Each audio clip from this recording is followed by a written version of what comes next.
So hello guys, कैसे हैं आप सब लोग। आज की जो मेरी वीडियो रहने वाली है ना, वो हमारी किसी भी स्टॉक के ऊपर नहीं रहने वाली। आज हम एक बेसिक वीडियो बनाएंगे जिसमें हम बात करेंगे कि स्टॉक मार्केट में एनालिसिस कैसे होते हैं, टेक्निकल बेस पे आप किसी भी कंपनी का एनालिसिस कैसे करते हैं। आप सब जानते ही है कि मैं जितने भी स्टॉक एनालिसिस यूट्यूब पर डालता हूँ, अपलोड करता हूँ, that will be only on Nifty fifty और द बैंक निफ्टी कंपोनेंट्स। कि मतलब इंडिया की टॉप 50 या 60 कंपनीज का ही वो एनालिसिस में आते हैं, बट वो भी पूरे नहीं हो पाते हैं। बट आज मैं एक डिटेल वीडियो बनाने जा रहा हूँ कि how to make money, how to analyse the stock market, how to analyse the charts and the patterns. ठीक है। सो गाइस, अब हम चलते हैं अपने धन के प्लेटफॉर्म पे जिसमें बेसिकली एनालिसिस करता हूँ। यू कैन सी, ये देखिए यहाँ पे काफी सारे स्टॉक्स हैं। मतलब ये तो फर्स्ट इंडेक्स है ये सब, जिसमें मैं ट्रेड करता हूँ। I usually trade on 50, bank Nifty, mid cap, fin Nifty, Sensex, Bankex. मैं जनरली बैंक निफ्टी आजकल करता हूँ, मैं और कोई कर ही नहीं रहा मेजरली तो। बट ये देखिए, मैं जब एनालिसिस करता हूँ, मैंने जेएफएस का एनालिसिस किया है, अडानी एंटरप्राइज हो गया, नेस्ले हो गया, बहुत हाई किया है। H D F C life insurance मैंने किया था 3 दिन पहले। इसका मैंने मेरे एक फैमिली में है, उनको रिकमेंड किया था। एंड एट दैट टाइम हमने ये बाय नहीं किया, वरना इसमें हमारा काफी अच्छा 6-7% का रिटर्न आता है इन जस्ट 2 days। एंड उसके बाद अब बेसिकली रिलायंस इंडस्ट्री हो गया, बजाज फाइनेंस, आईसीआईसी बैंक, ये सब एनालिसिस चलते हैं। अगर मैं आपको दिखाऊं तो आई कैन शेयर स्क्रीनशॉट, जिसमें मैंने अपने किसी को एक एनालिसिस करके एचडीएफसी लाइफ इंश्योरेंस का बताया था, एंड जहां पे मैंने बताया था वहीं से मार्केट ने गैप अप दिया। बट ये सब अब बातें हम बाद में करेंगे, हम ये सब नहीं कर रहे आज कि हमें कौन से स्टॉक उठाने चाहिए। हम ये देख रहे हैं कि हमें एनालिसिस कैसे करना चाहिए। सो गाइस, मैं ना आज किसी भी निफ्टी फिन निफ्टी का स्टॉक उठाते हैं, जिसमें आज हम शायद जिसके कम से कम हमने नहीं किए इतने खास। हमने आईसीआईसी प्रूडेंशियल लाइफ इंश्योरेंस, मैंने इसका आज तक एनालिसिस नहीं किया, तो हम इसका एनालिसिस करेंगे। हम फर्स्टली मेजर एनालिसिस नहीं करेंगे, हम इसका मेजरली सीखेंगे कि एनालिसिस किया कैसे जाता है, टेक्निकल बेस पे वर्क कैसे होता है। कंपनीज अच्छी हैं, आईसीआईसी का वो कंपनी बेस्ट है। हम ये देखेंगे कि इसमें हम एनालिसिस कैसे कर सकते हैं, कि एनालिसिस करना कैसे होता है, टेक्निकल पैटर्न समझने कैसे होते हैं।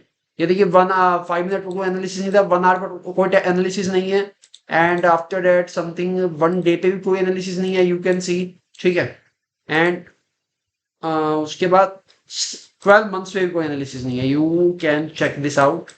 ये देखिए, अभी कुछ सालों पहले लॉन्च हुआ है, 2017 में लॉन्च हुआ है ये, 16-17 में, एंड अभी तक कोई इस पे एनालिसिस नहीं है। ठीक है। So let's move on to 1 hour time frame chart. ठीक है। ये काफी छोटा हो गया है, but not a problem, you can see. अब देखिए गाइस, अगर मैं इसमें बात करता हूँ, मुझे इसमें क्या चीजें दिखती है, मैंने इसमें काफी मेजर चीजें देखता हूँ। फर्स्ट ऑफ ऑल, अगर मैं किसी भी स्टॉक को एनालिसिस कर रहा हूँ, तो मैं I will check support, resistance, demand, supply. ये सब मेजर बातें होती है कि कहाँ पे बाइंग सेलिंग बन रही है, कि डिमांड जोन कहाँ है, सप्लाई जोन कहाँ है, उसके बेस पे मैं एनालिसिस करता हूँ। एक ब्रीफ आइडिया निकालता है कि हमें यहाँ बाय करना चाहिए और यहाँ से हमें बेचना चाहिए। जैसे हम मार्केट में किसी भी चीज की खरीद और बिक्री करते हैं ना, तो वो भी इसी अकॉर्डिंग होते हैं कि हमें इतने खरीद के इतने हम बेच सकते हैं, तो वही चीज यहाँ पे मेंटेन होती है। It's completely A pack of knowledge, जिसमें आपको आइडिया रहता है कि आप कैसे कौन से स्टॉक को कहाँ पे लेके कहाँ बेच सकते हैं। और इसके लिए आपको कंपनी, कई बार आपको फंडामेंटल एनालिसिस की इतनी नीड नहीं पड़ती, बट टेक्निकल की आपको नीड ज्यादा पड़ती है। जैसे बिकॉज अगर मैं यहाँ पे देखूँ कि जो आईसीआईसी प्रोडेंशियल है, आईसीआईसी प्रोडेंशियल लाइफ इंश्योरेंस, मैं इसको बड़ा करता हूँ, इंश्योरेंस कंपनी जो है, I will make it large. ये देखिए, इसका 640 रुपए का ऑल टाइम हाई है। अगर आई एम न्यू ट्रेडर, जिसको मार्केट की कोई नॉलेज नहीं है, एंड मैं क्या करता हूँ, मैं 640 पे बाय करके बैठ जाता हूँ। मैं 640 से 630 पे बाय कर लिया, एंड मार्केट उसके बाद से 630 के बाद से, जैसे 630 यहाँ पे थी, यहाँ से मार्केट कहाँ तक गिरी, कहाँ तक, बॉटम कहाँ था मार्केट का, 516 रुपए। अब सोचिए, अगर मैंने यहाँ हुआ लेके मैंने यहाँ बेचा होता, so I suffer a very huge amount of loss. But अगर मैंने यहाँ पे कहीं पे खरीदा होता अराउंड 550 पे, एंड मैं इसे 630 640 तक होल्ड कर रहा हूँ, या 650 भी चला जाता तो मैं होल्ड कर रहा हूँ। I almost book 20% on my capital. 20% मैंने बुक किया और उसी मेरी कैपिटल के ऊपर।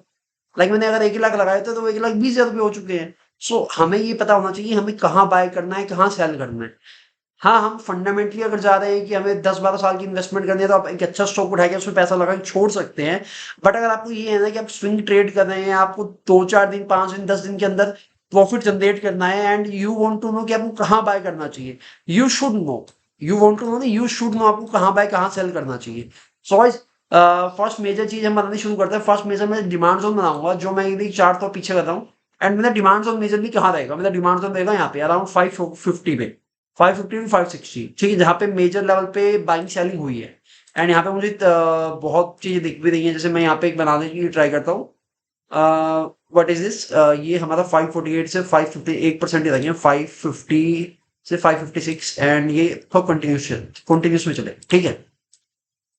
अब हमने ये क्या बनाया, this is A demand zone, हमें क्या पता यहाँ पे डिमांड है, बिकॉज कैसे पता चला, यहाँ पे एक बार मार्केट ने इसका ब्रेकआउट दिया, ऊपर गई मार्केट, फिर मार्केट प्रॉफिट बुकिंग आई, मार्केट नीचे आई, पर यहीं पे इसी लेवल से मार्केट तो यहाँ से बढ़ रही है, अराउंड 598 से मार्केट ऊपर जा रही है, बट 550 पे आते ही मार्केट में एक होल्ड आया। अब मार्केट फिर ऊपर जानी शुरू होगी, तो मतलब यहाँ पे क्या, यहाँ पे डिमांड है, यहाँ पे लोग बाय कर रहे हैं। फिर मार्केट 640 गई, ठीक है, उसके बाद मार्केट ने दोबारा खोल दिया, मार्केट कहाँ तक दोबारा गिरी, फिर मार्केट गिरी कहाँ तक, मार्केट अराउंड गिरी 550 पे, फिर आई मार्केट, फिर मार्केट फिर ऊपर जा रही है, फिर मार्केट गई 600 तक, फिर मार्केट में फिर फॉल आया, मार्केट इसमें तो 518 514-15 चली गई, बट मेजर जो होल्डिंग आई वो कहाँ पे 550 के आसपास, मतलब 550 पे फिर मार्केट ने जैसे ही ब्रेक दिया, मार्केट फिर पॉजिटिव होगी।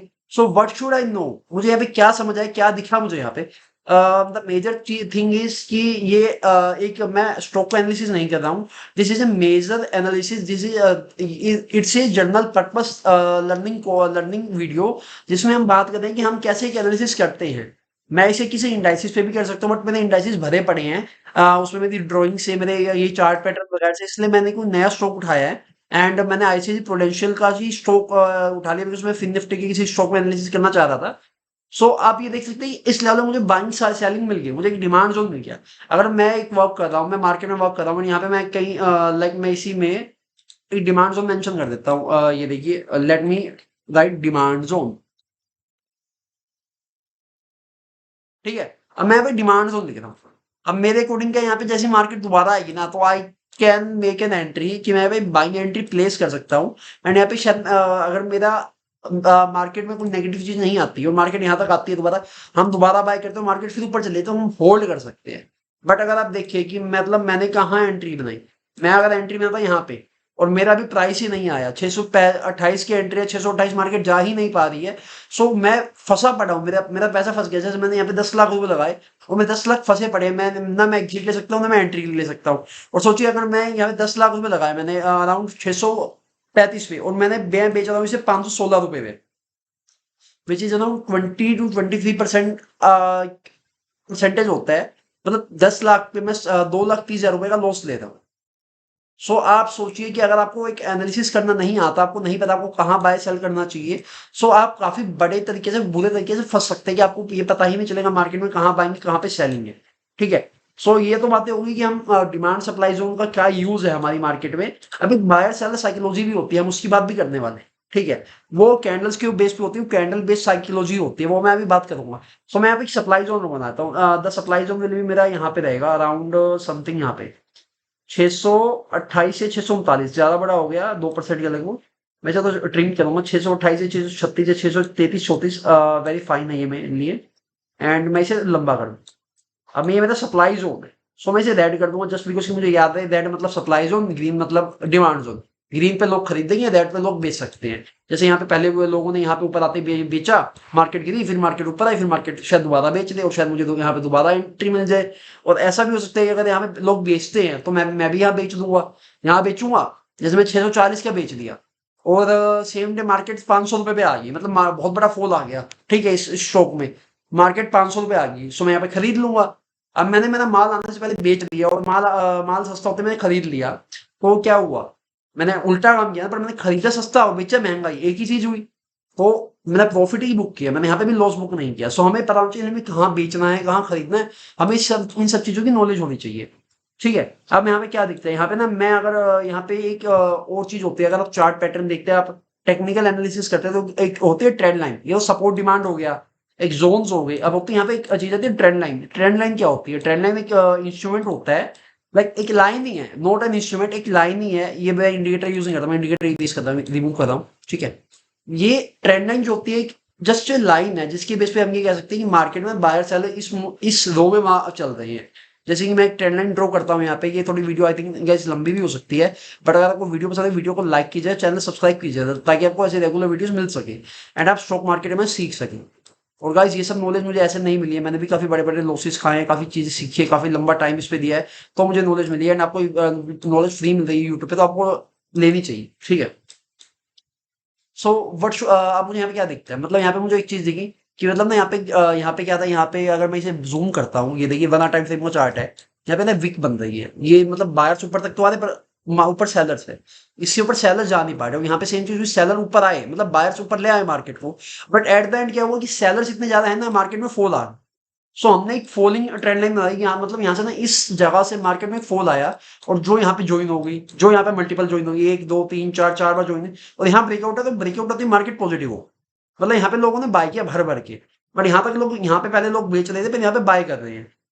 हमें हमें यहाँ पे ये इस चीज कैसे पता चली, हमें ये चीज यहाँ पे ऐसे पता चली ना, कि जैसे यहाँ पे क्या बोल सकते हैं कि यहाँ पे लोग साइकोलॉजी की बात हम बाद में करेंगे, साइकोलॉजी की बात हम बाद में करेंगे, पहले हम ट्रेंड लाइन और सपोर्ट रेस, डिमांड सप्लाई जोन समझते हैं। तो डिमांड सप्लाई जोन कैसे बनते हैं, डिमांड सप्लाई जोन ऐसे ही बनते हैं कि आपको एक लेवल, एक रेंज दिखेगी, आपको प्राइस दिखेगा जहाँ से बार बार या तो प्राइस ऊपर जा रहा है, या बार बार प्राइस नीचे आ रहा है। अगर प्राइस नीचे आ रहा है तो मतलब सप्लाई बढ़ती जा रही है, ठीक है? ये इकोनॉमिक वाइज हो गया कि अगर प्राइस गिरेगा तो सप्लाई ज्यादा हो रही है, माल ज्यादा है तो सप्लाई गिर रही है, ठीक है? अब प्राइस गिर रहा है, और अगर माल कम है और डिमांड ज्यादा है, डिमांड बहुत ज्यादा है और माल लिमिटेड है, तो क्या होगा, प्राइस बढ़ता जाएगा। इसका आप एग्जांपल ले सकते हैं कि चावल मार्केट में चल रहे हैं, आप प्याज ओनियन का एग्जांपल लेते हैं। आजकल ओनियन के प्राइस हाइक पे हैं, 40-50 रुपीज केजीस चल रहे हैं। अगर हम देखें तो उसमें क्या चीज है कि ओनियन की जो पीछे से सप्लाई आ रही है ना, वो सप्लाई कम आ रही है और डिमांड ओनियन की उतनी ही है।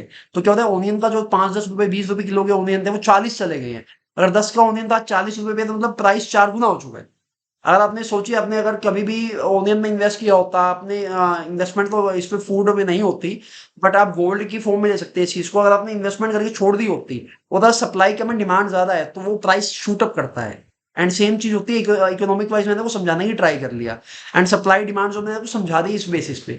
अब मैं एक और सप्लाई डिमांड जो बनाता हूँ, कहाँ पे बनाऊंगा, ये देखिए, जैसे कि यहाँ पे क्या था ना, यहाँ पे मार्केट ने रिवर्सल दिया, यहाँ पे मार्केट होल्ड कर रही है, तो मैं यहाँ पे ना एक और जोन बनाता हूँ, समथिंग लाइक यहाँ बनेगा, ठीक है? मैंने ये बना दिया। बट अब क्या था, मार्केट इसके ऊपर चल रही थी, मार्केट ने क्या किया, मुझे ना काफी चीजें समझ आई, मैं यहाँ पे ड्रॉ करके आपको दिखाऊंगा। जैसे कि क्या हुआ यहाँ पे चीज हुई कि यहाँ पे बाइंग आई, एक सेकेंड, यहाँ पे ना बायर्स अवेलेबल थे, तो मतलब मार्केट ने यहाँ शूट अप किया, मार्केट ऊपर गया, बट यहाँ पे सेलर्स है, तो मार्केट यहाँ नीचे आया, फिर बायर्स आए, फिर मार्केट ऊपर गया।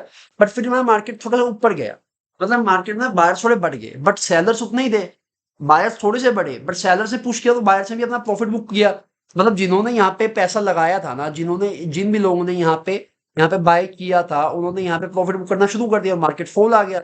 फिर मार्केट कहाँ पे आई, जहाँ पे पहले बाइंग होनी शुरू हुई थी, मतलब कहाँ पे, अराउंड, ये देखिए यहाँ पे पहले बाइंग हुई थी ना, तो यहाँ पे सेम लेवल दोबारा बाइंग हुई, यहाँ पे थोड़ा होल्ड हुआ।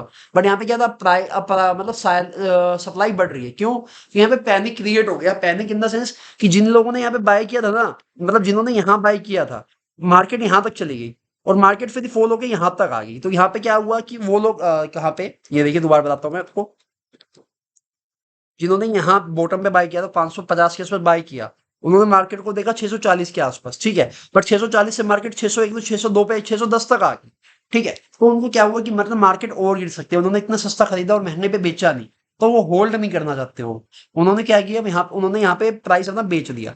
यहाँ पे क्या था कि उन्होंने कहाँ पे लिया, ये देखिए, उन्होंने बाय किया यहाँ पे 510 पे, उन्होंने बाय किया 550 पे, उन्होंने बाय किया, और कहाँ बेच दिया, 610 पे बेच दिया।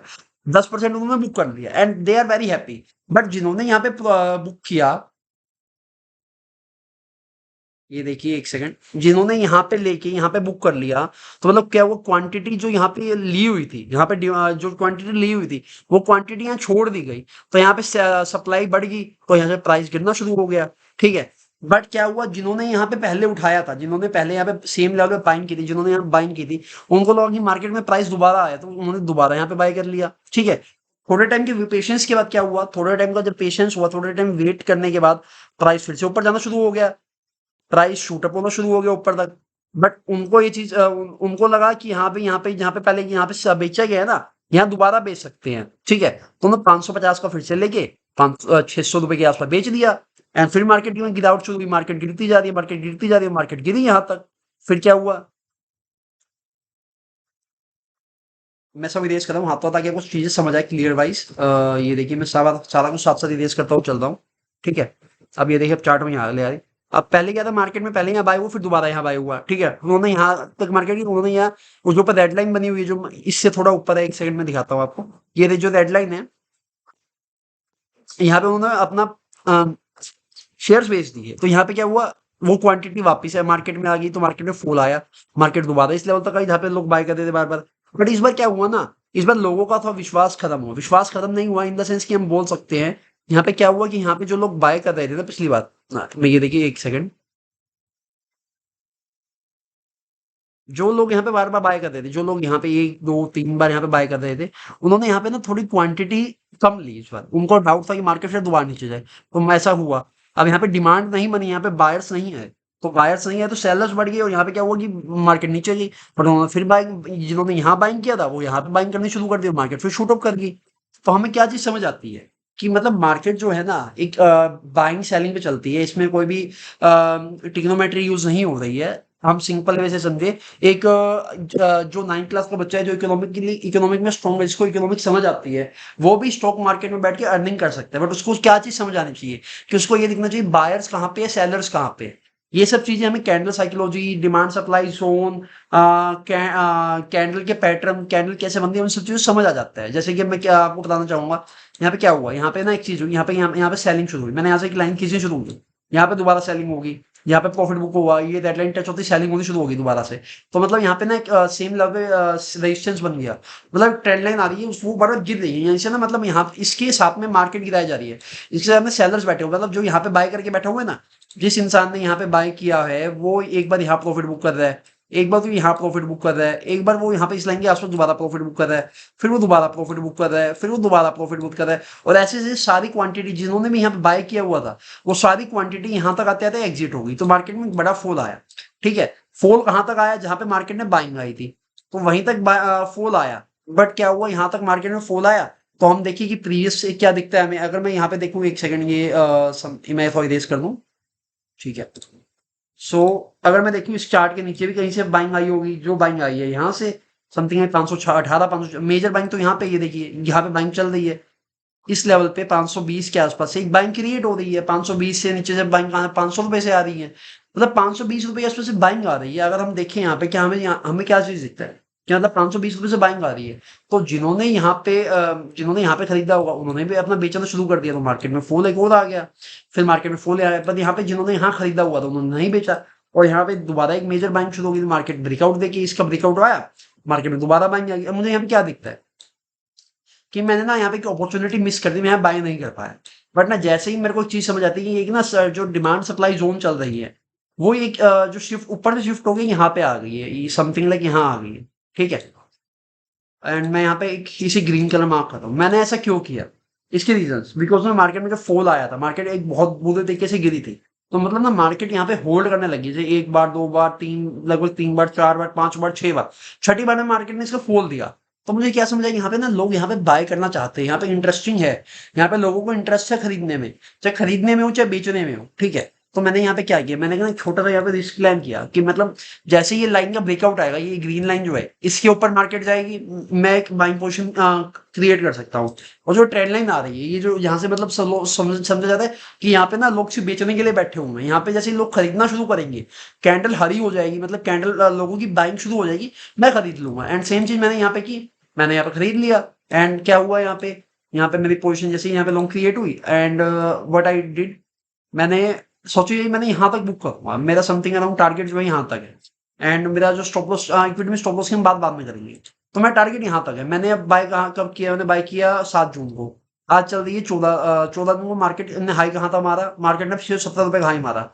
अगर मैं यहाँ पे ही हाई देखूँ, जैसे मैं यहाँ बुक कर रहा हूँ, ठीक है, मैंने 50 पॉइंट्स बुक की, अब मैंने बाइंग कहाँ की थी, 570 रुपए मैंने बाई किया, मैंने 619 पे सेल आउट कर दिया, मैंने 50 पॉइंट्स बुक किए, but the percentage is 8.89%, which is very high. अगर हम ये चीज देखते हैं, हमें कैसे पता चला, हम इसे एक साइकोलॉजिकल बेस पे, हमें demand supply zone economic study करके, इकोनॉमिकल स्टडी की, हमने हमने थोड़ा प्राइस का बिहेवियर समझा कि कहाँ से प्राइस उठ रहा है, कहाँ से गिर रहा है, कहाँ पे सप्लायर है, कहाँ पे बायर है, समझ वो सब समझ आया, और हमने उसके बेस पे एक एंट्री प्लान की, उस एंट्री ने हमें यहाँ पे प्रॉफिट बुक करवा दिया, ठीक है। ये चीज मुझे समझ आ गई। अब मैंने आपके सामने इसकी डिटेल एनालिसिस किया। ये मतलब मेरा 2 वीडियो तैयार हो गई आज, जिसमें मैंने आज 2 चीज़ें समझाई कि हम प्राइस एक्शन की बेस पे कैसे बात कर सकते हैं। और देखिए स्टॉक की आईसीआईसीआई प्रूडेंशियल लाइफ इंश्योरेंस की भी हमारा वीडियो आ गई, ठीक है। अब हमें ना एक चीज़ समझ आई कि हमने प्रॉफिट तो यहाँ पे अपसाइड बुक कर लिया, बट अगर यही हमें देखना है कि मार्केट में गिरावट कब आएगी, मतलब हम क्या कर रहे हैं ना, हम देख रहे हैं कि मार्केट में फॉल आए ताकि हम बाय कर सकें। तो हम क्या कर सकते हैं, जैसे यहाँ पे चीज़ हुई समथिंग लाइक, यहाँ पे क्या हुआ, यहाँ पे ना मार्केट में बाइंग आ रही थी, यहाँ से बाय आ रहा है, बाय आ रहा है, ऊपर जा रहे हैं। अब मार्केट में यहाँ फुल आ गया। हमने जैसे मुझे यहाँ पे एक शॉर्ट एंट्री मुझे यहाँ पे ना शॉर्ट एंट्री क्रिएट करनी थी, मुझे यहाँ पे क्रिएट करनी थी। जो मेरा प्राइस होना चाहिए था 628 रुपये, मुझे यहाँ से बेचना था शेयर, बट मैं बेच नहीं पाया।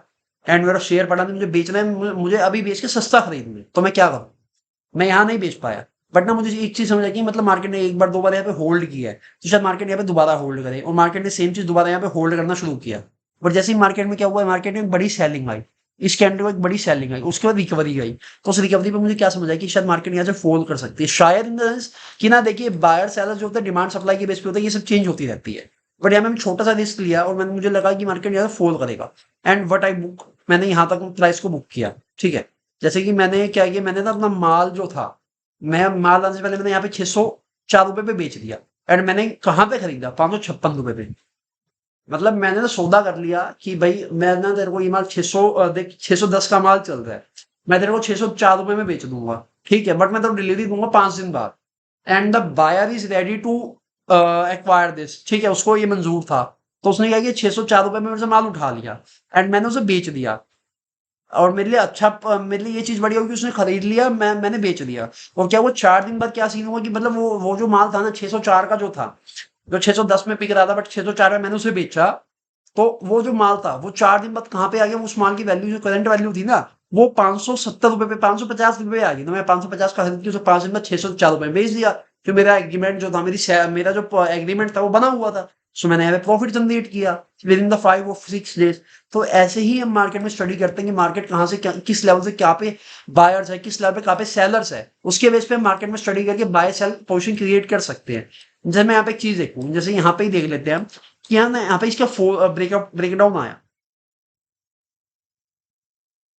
एक सेकंड में इसे थोड़ा बड़ा कर देता हूँ, ये देखिए, ठीक है। अब यहाँ पे देखिए मुझे ना यहाँ पे ब्रेकडाउन मिला, मैंने यहाँ पे एक एंट्री क्रिएट की, ठीक है। अब उसने क्या किया, उसने इसका भी ब्रेकडाउन दे दिया, जहाँ से पहले लोग बेच रहे थे, तो यहाँ पे बेचा नहीं।